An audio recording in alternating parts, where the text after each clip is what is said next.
stronger bilateral ties between Nigeria and Britain as new head of Commonwealth, Prince Charles, and wife Camilla visit Nigeria. Today, I am pleased that you have completed your work in a peaceful and non-controversial manner. Tripartite Committee on Minimum Wage submits report to President Muhammadu Buhari, recommends 30,000 naira national minimum wage. House of Representatives passes 2019 election budget as INEC begins display of voters registered across the country. And Nigeria Air Force again neutralizes Boko Haram terrorists in Nguri, Borno State. A very good evening and welcome to NTA Network News at 9. I am Joy Usiago in Abuja. Elizabeth Omori joins us from Lagos, while Kemi Oshin is in our Ibadan Network Center.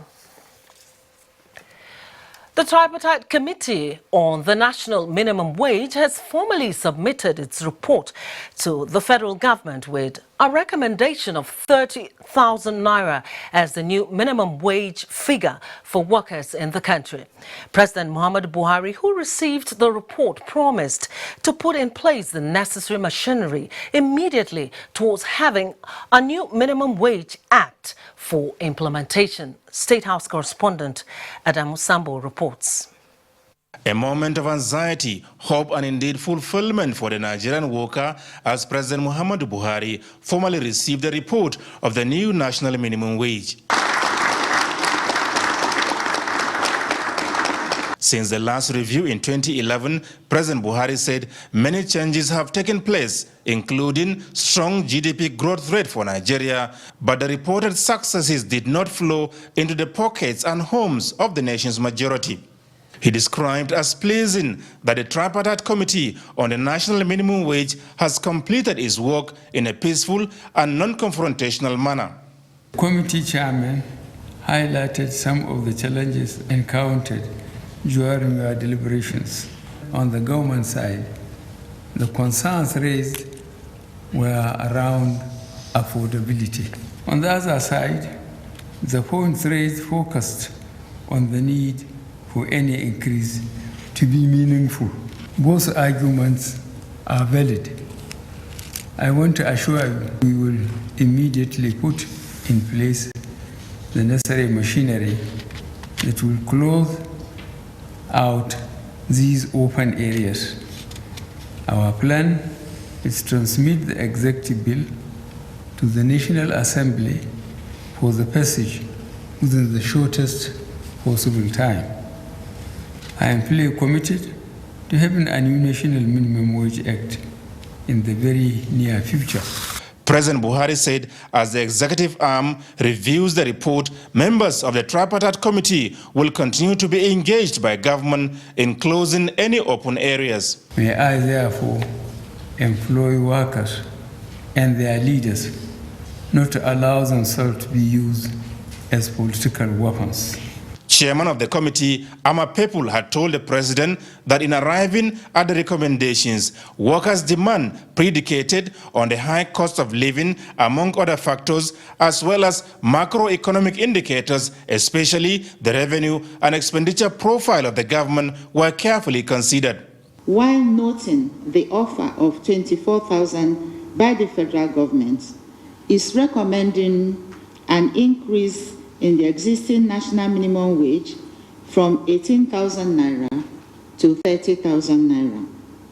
We believe that the implementation of the recommended minimum wage will no doubt boost the purchasing power of workers, increase consumption expenditure, and ultimately stimulate business and overall economic growth. You have heard it from the horse's mouth. The chairperson of the Tripartite Committee, the recommendation is 30,000, and everybody have here. I think it's not hidden.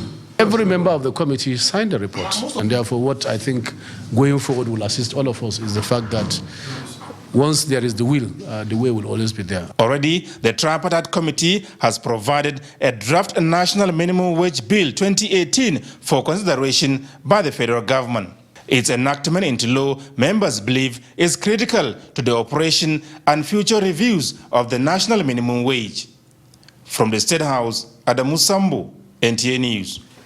And still focusing on the averted strike, Mayor Ogidi in this report examines the gains of the averted industrial action after 12 hours of dialogue. This is Federal Secretariat, Abuja, Nigeria. And Tayo, a newspaper vendor, just like others who engage in petty businesses to earn a living and contribute to the nation's economy.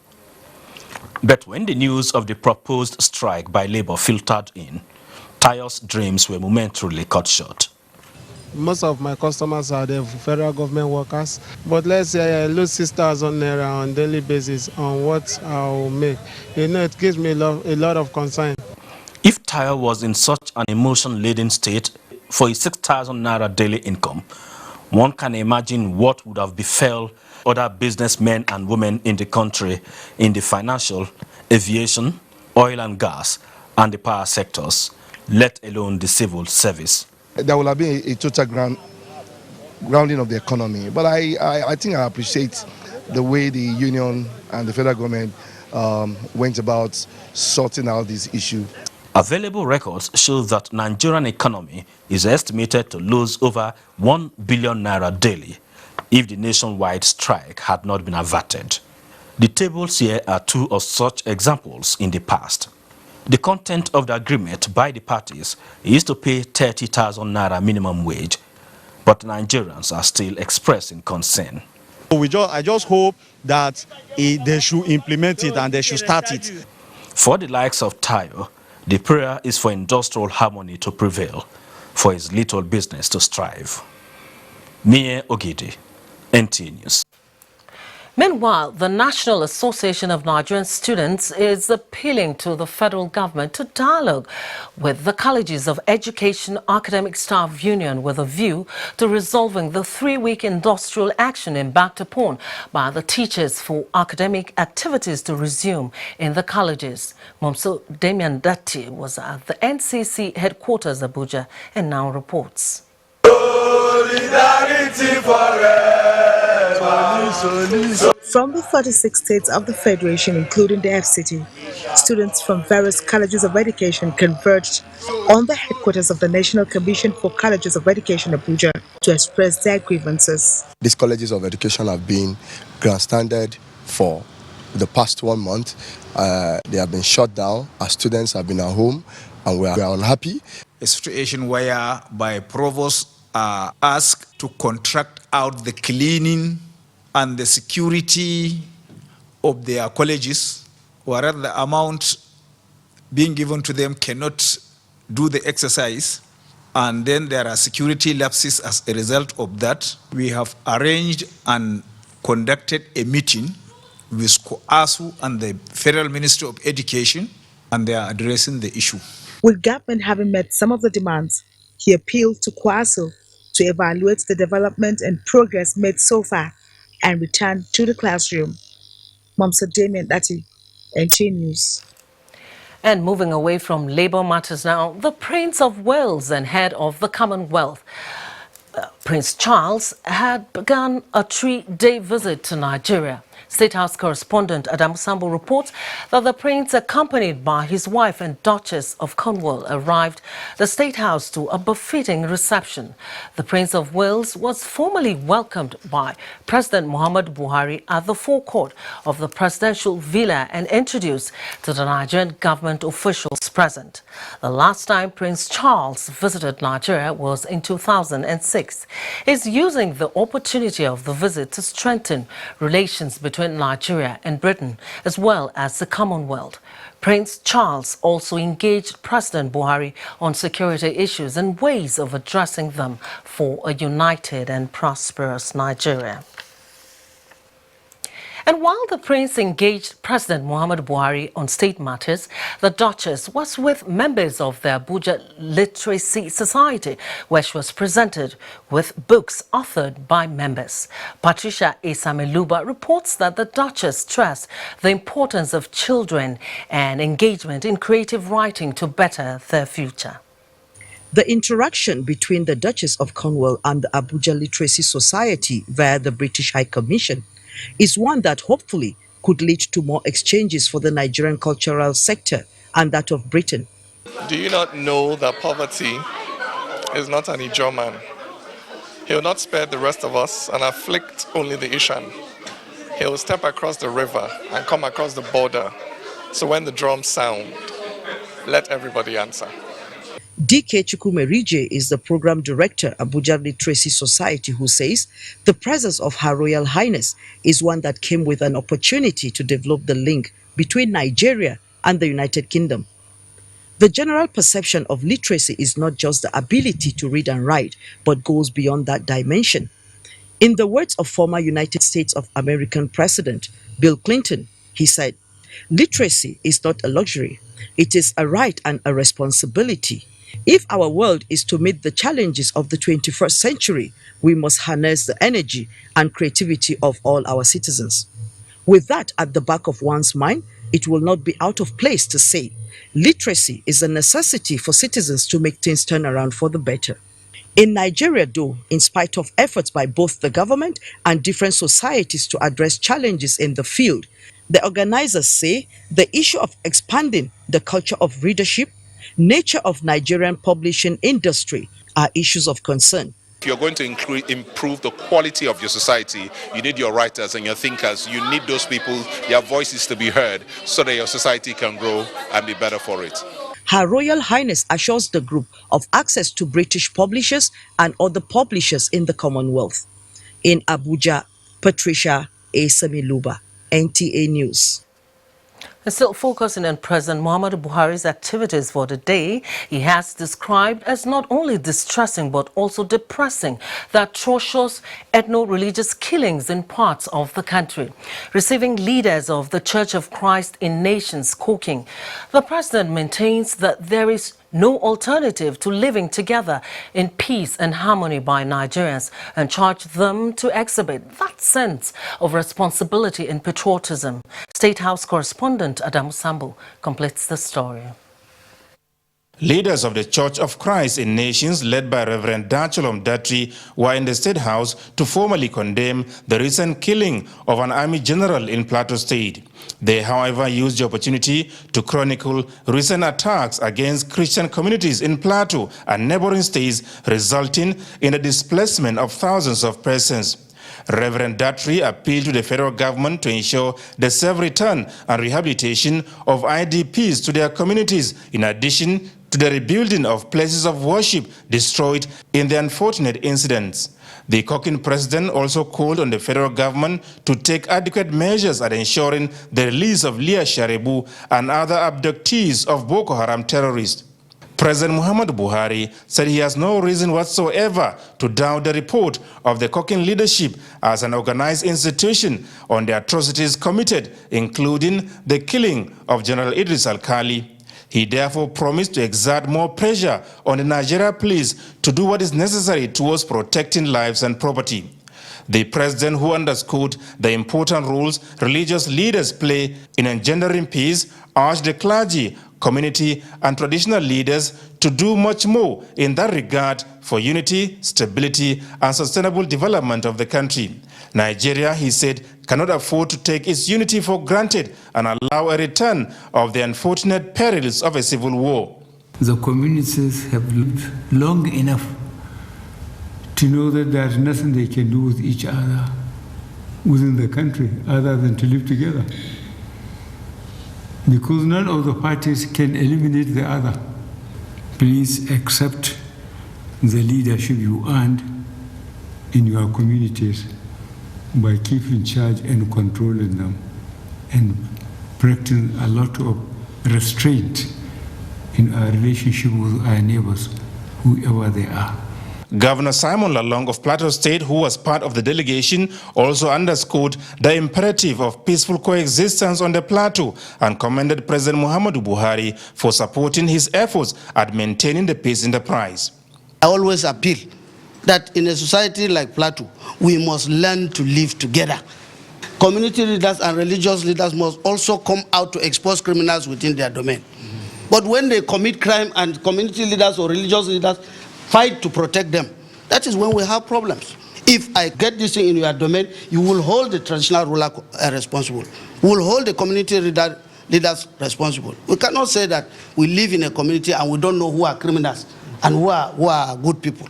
So by this, they are beginning to expose the reason for some of the crises. Sports Minister Solomon Dalong, who also accompanied the cooking leadership to the closed-door interactive session with the president, described the outcome as reassuring. From the State House, Adamu Sambo, NTA News. You're watching NTA Network News on Africa's largest television network. We shall take a break here. The news continues shortly. Stay with us.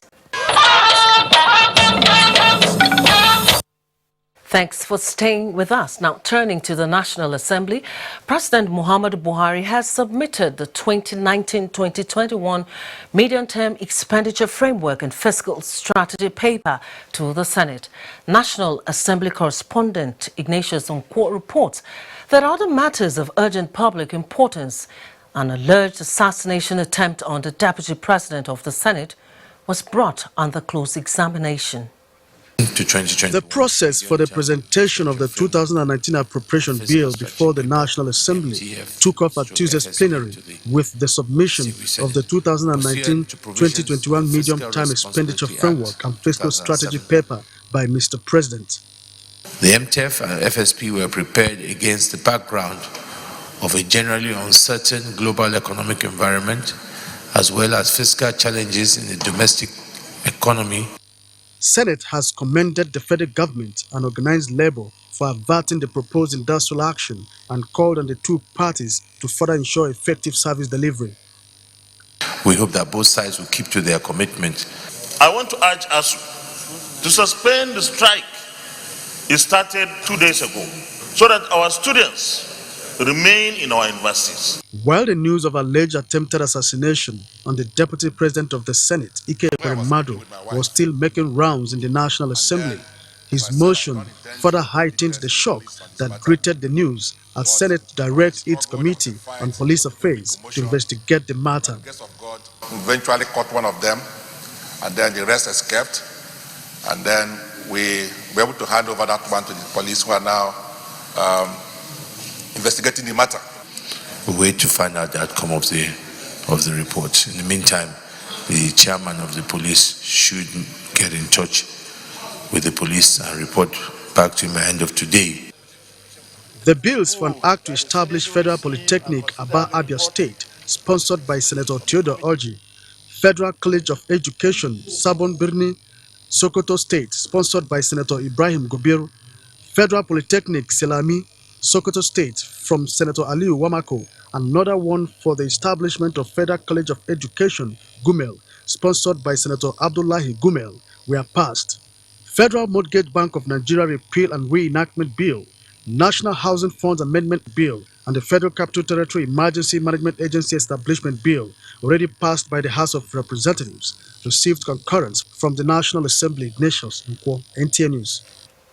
Meanwhile, the House of Representatives has, in concurrence with the Senate, approved the verment and supplementary budget of the Independent National Electoral Commission, INEC, and security agencies for the conduct of 2019 general elections.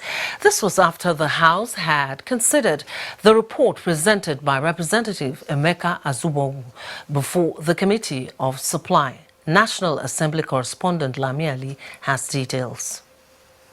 The funds appropriated for the conduct of the 2019 general elections are to be sourced from the 2018 appropriation. Joint decision of the appropriation committees of the House and the Senate is that we apply a quote of 20.9% across board on all those projects submitted by the executive in these 30 MDAs. The Speaker, Yakubu Dogara, also read a communication from President Muhammadu Buhari on the 2019-2021 Medium-Term Expenditure Framework and Strategy Paper preparatory to the presentation of 2019 budget in compliance with Fiscal Responsibility Act. Tuesday's plenary featured the passage at first reading of 5 bills, while a bill for an act to establish a Federal University of Agriculture, Ebenebe, in Anambra State, sponsored by Anayo Nebe, passed second reading. To provide academic, theoretical and practical knowledge on agricultural development in Nigeria. An issue that elicited comments from members was security breach in parts of Zamfara and Katsina states, tabled separately by Representative Muhammad Safana and Abubakar Moriki, on which the lawmakers across board called for urgent end to such incidences in view of the growing impact on the economy and livelihood of people in northern parts of the country. Cases of armed banditry, kidnapping for ransom, and armed robbery were being recorded, and on the increase almost on daily basis. I beg, Mr. President, I beg the security agencies to do something. Our economy is dying in the north. Maybe we should also start by asking questions. The money that is appropriated, how is it used? Other matters of urgent importance adopted include need to construct a bridge across River Katsina Ala in Buruku, Benue State to prevent loss of lives in both mishaps, and the repatriation of Nigerians stranded in Niger Republic after escaping slavery and prostitution in Libya. The House paid tribute to the late Chief Tony Aneni, who died recently. The part people don't seem to know about him is the giving part. You can hardly go to him with a problem and it will not be resolved. Maybe that's why people had this, they call him Mr. Fix-It. A minute's silence was observed in his honor from the National Assembly. Lami Ali, NTA News. In the meantime, the Independent National Electoral Commission, INEC, begins the display of voters' register across the country today, as more than 300,000 ineligible voters have been cleaned up from the register. INEC Chairman Professor Mahmoud Yakubu made this known while briefing a delegation of ECOWAS pre-election fact-finding mission in Abuja. Mie Ogidi reports. The role of INEC can be likened to that of a referee in a football match, whose responsibility is to create the enabling environment for the players to play the game according to the rules. And to get the confidence and trust of the players, credibility of the referee is paramount. So, INEC, in this case the referee, is meticulously following the Electoral Act of 2010 as amended in all its dealings. One of the requirements in this electoral manual, as it were, is the public display of voters' register for claims and corrections before the elections. Between the 6th to the 12th of November, we'll display the register in the 120,000 polling units nationwide. And I would like to seize this opportunity to appeal to citizens to check when we display the register. That is for genuine voters, and for those who are not eligible, either by double registration or underage, INEC deployed its automatic fingerprint identification system, and many have been caught in the net. As at last week, over 300,000 names were dropped after the automatic fingerprint identification system. This excites the international community. We are satisfied. I mean, as elections people, we know that they are on the right track. Meanwhile, INEC is to conduct by-elections into 3 vacant seats in the House of Representatives and 2 state constituencies. Mie Ogidi, NT News. President Muhammadu Buhari felicitates with President Paul Biya of Cameroon on his inauguration for another term of office following his victory in the October 7, 2018 presidential election. A statement by Garba Shehu, Senior Special Assistant to the President on Media and Publicity, said the Nigerian leader commends his Cameroonian counterpart for sustaining the long history of good neighborliness with Nigeria and cooperating in the current push against Boko Haram insurgents. As the Cameroonian leader begins a new tenure, President Buhari wishes him success and looks forward to enhanced relations between the governments and peoples of both countries.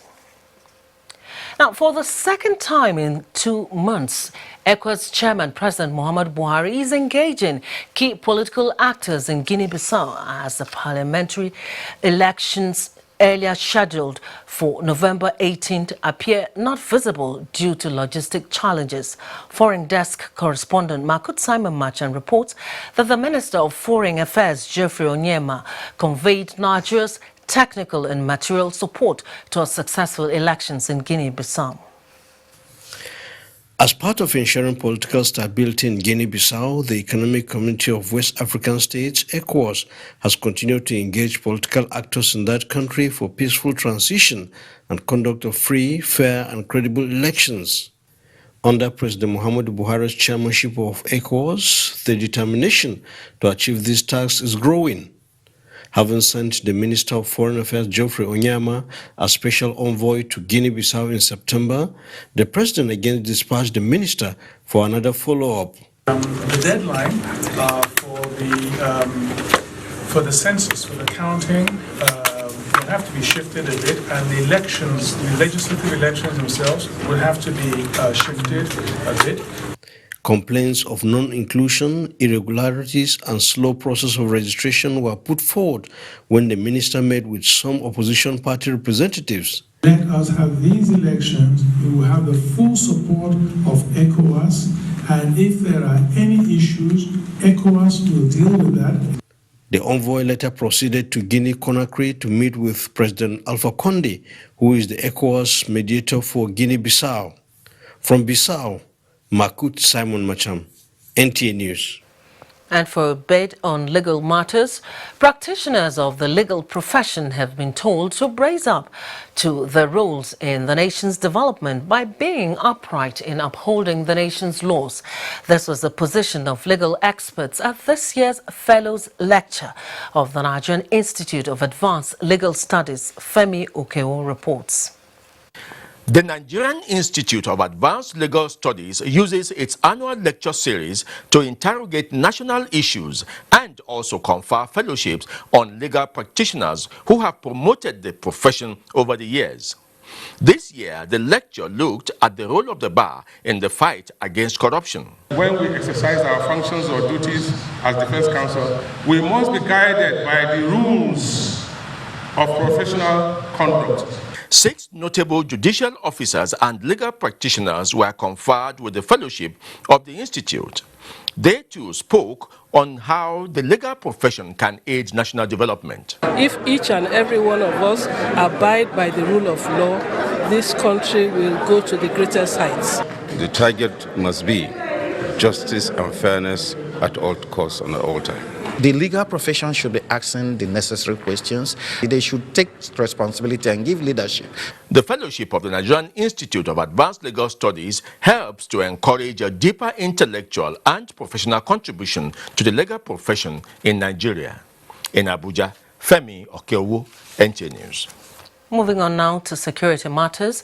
In continuation of operations in mopping up remnants of Boko Haram terrorists in the northeast, the Air Task Force of Operation Lafia Dole destroyed and neutralized terrorist camp at Unguri, Ghana in Borno State.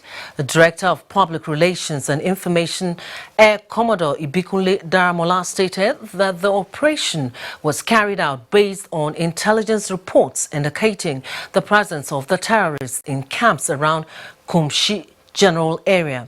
Intelligence, surveillance and reconnaissance therefore revealed suspected communication centers with mounted solar panels. Accordingly, a coordinated attack was launched on various targets within the settlements by an Alpha Jet F-7 NI aircraft and Mi-35 attack helicopter, destroying the structures and neutralizing the terrorists. The Nigerian Air Force says it will continue to sustain the tempo of operations in synergy with ground forces with a view towards destroying all remnants of the terrorists in Borno State. Now, the United States mission to Nigeria has awarded more than $200,000 in grants to community-based organizations, while 2 other organizations have received the Julia Taft Refugee Fund to address important gaps in refugee protection and assistance. Here's the report. Daniel and Amina are 2 of the awardees who have been working with vulnerable communities in Benue and Plateau states. As a result of the crisis, they are getting HIV/AIDS, so therefore we applied for this grant so that will help them in terms of prevention, and those people that are affected, how can they get medication? Deputy Chief of Missions of the United States Embassy, David Young, says this is the sort of partnership which the ambassador's small grant encourages and which makes communities self-sufficient. If you think about it, the work that you're involved in is critical because Nigeria is a very young country. There are so many young people, children being born, people coming into the workforce each year, and it's critical to create opportunity to invest in the health and education of these young people, the leaders of tomorrow. 2 other organizations received $25,000 in grants as part of recommendations for the Julia Taft Refugee Fund to work with internally displaced persons. The grants are meant to facilitate community development projects with the ultimate goal of these communities becoming self-reliant. A total of 27 projects covering 14 Nigerian states will be funded so that awardees like Daniel and Amina can continue to rehabilitate their communities. Najaa Tijani, NTA News. And on that heartwarming note, we'll link up with Elizabeth in our Lagos Network Center for more stories. Hello, Elizabeth. It's nice to see you, Joy, and thanks for joining us in Lagos. The sustenance of operational efficiency of the Nigerian Army is vital to the procurement of relevant materials for operation. The Chief of Army Staff, Lieutenant General Tuko Barate, stated this at the 3rd Procurement Seminar in Lagos. Lynn Leneke has details. In recent times, the armed forces and other security agencies have had to grapple with the myriads of security challenges facing the country. The procurement seminar of the Nigerian Army is therefore aimed at addressing areas relating to operational efficiency through effective procurement. It is also meant to equip participants with ethics, processes, and procedures which will aid their invaluable contributions to procurement issues. The Chief of Army Staff, who was represented, said the seminar will avail participants with the multidimensional approaches in the sector. The operational efficiency in armed forces depends on highly trained personnel, availability of requisite platforms, and other essential material.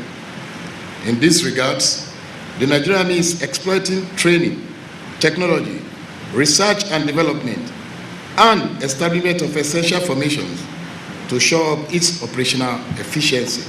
The representative of the Director General Bureau for Public Procurement advised the military to adopt evolving models of operations in procurement. We are stressing that when you pre-qualify on a project-specific basis, so that when you get the contractors will be people on the same class, technically on the same class and financially on the same class. The seminar drew staff officers from the Army headquarters, commanders of various corps, as well as senior officers, both serving and retired.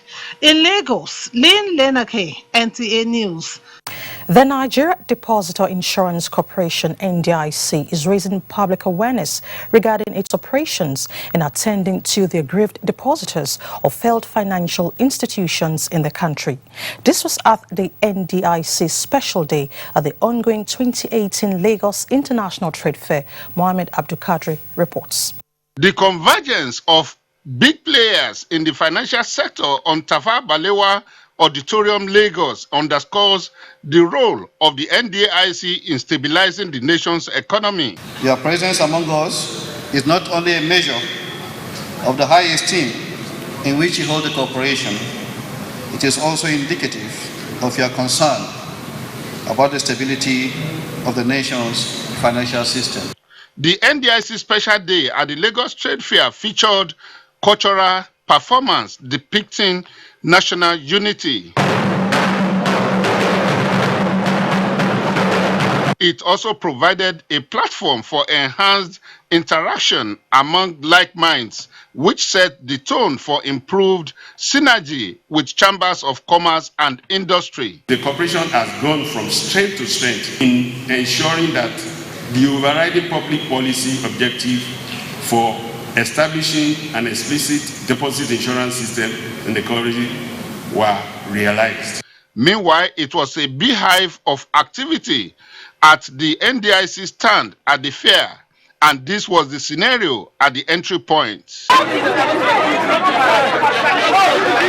The tour of the stand by the dignitaries and Lucky Deep climaxed the opening ceremony marking the NDIC Day at the fair. NDIC, as a critical member of the Nigerian financial safety net, has the common mandate to safeguard bank depositors and to promote public confidence in the nation's financial system.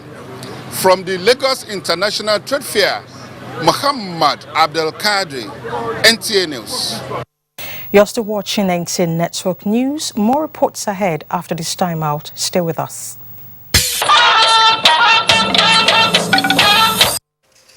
Thank you for staying with us on NTA Network News.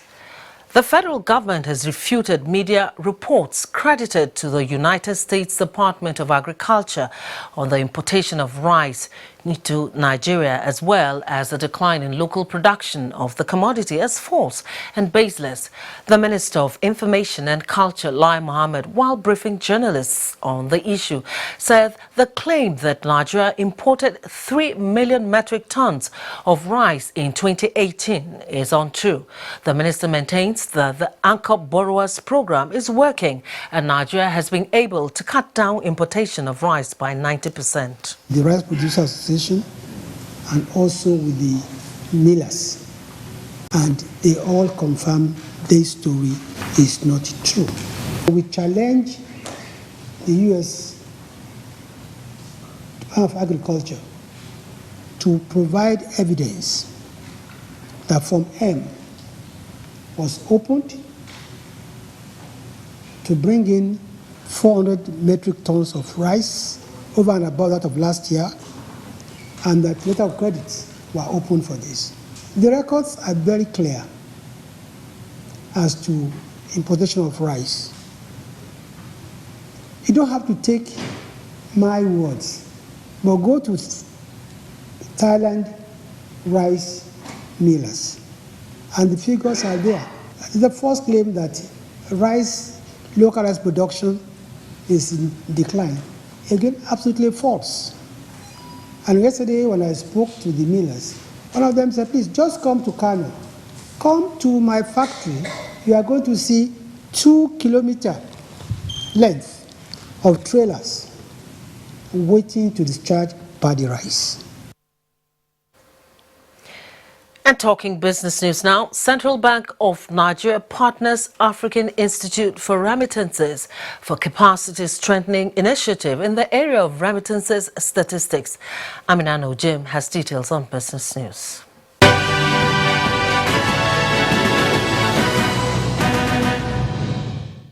Hello and welcome to Business News. Remittances inflows contribute substantially to foreign exchange earnings and household finances in most developing economies, Nigeria inclusive. The money sent home by migrant workers is among the major financial inflows and in some cases exceeds international aid and even grants. Now, according to World Bank, global remittances have risen gradually over the years to $613 billion in 2017, of which $72 billion was received by African countries. Now, Nigeria tops the list and is also ranked among the top 5 globally. In recent years, Nigeria has taken measures aimed at attracting remittances inflows, and this contributes to economic development. This initiative, therefore, is timely, as it will contribute to improvements in the quality of remittances data and consequently policy decisions that are based on such data. Meanwhile, the Canadian business community has indicated interest to invest and explore opportunities in the country's key sectors of mining, power, ICT, agriculture, housing, among others. This was at the first Nigeria-Canada Investment Summit held in Abuja, where they need to review and ratify the country's investment and promotion agreement for the ease of doing business for the mutual benefit of both countries. The major thing you require in mining is data. Today, the government of Nigeria has given out contract for explorations. There is a huge market for housing, for mass housing, for people that will need to invest and for our people to benefit from these investments. In the meantime, the domestic equities market of the Nigerian Stock Exchange appreciated by 0.33% and market capitalization closed at 11 trillion naira. The OSHA index closed at 32,154.03 points. The most active stocks were Fidelity Bank, Regency Assurance PLC and Guarantee Trust Bank. That's a wrap on Business News. I am Amina Nushain. Thank you, Amina. Ogun State government has commenced disbursement of 65% of the last tranche of the Paris Club refund to pay backlogs of cooperative deductions, gratuity, severance and furniture allowance of its workforce. A statement by the State Commissioner for Finance, Mr. Adewale Oshinowo, indicates that the state government received a sum of 17.3 billion naira from the federal government, stating that 11.8 billion naira will be expended on the workforce, including the local government, while 5.5 billion naira will be used for social services in a bid to offset the entitlements of workers and also scale up the infrastructural development of the state.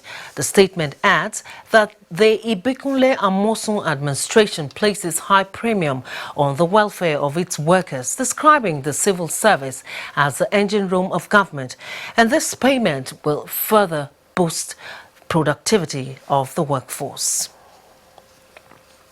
Next up is Ibadan, and Kemi is our guide. Hello, Kemi. Hello, Joy. It's good to have you here, and welcome to Ibadan. The one-week display of voters' registration by the Independent National Electoral Commission, INEC, kicked off nationwide today. In Ibadan, the Oyo State capital, eligible voters took out time to check for their names and biodata. Lukman Hassan completes the reports. Oyo State, with a total registered voters of 2,954,720, is said to have 770,661 uncollected permanent voters card. Visits to some of the polling booths, it was observed that residents were searching for their names and that of their loved ones. It's my right to vote, so I'm going to vote wisely. Anybody that want to check it, they will be able to check whether their names is there or it's not there. Independent National Electoral Commission said the exercise, which would last for 1 week, would afford them ample time to correct any error that may abound in the voters' register. This number is huge. The more we are able to intensify effort for the people to collect, the better for them and for the commission as well.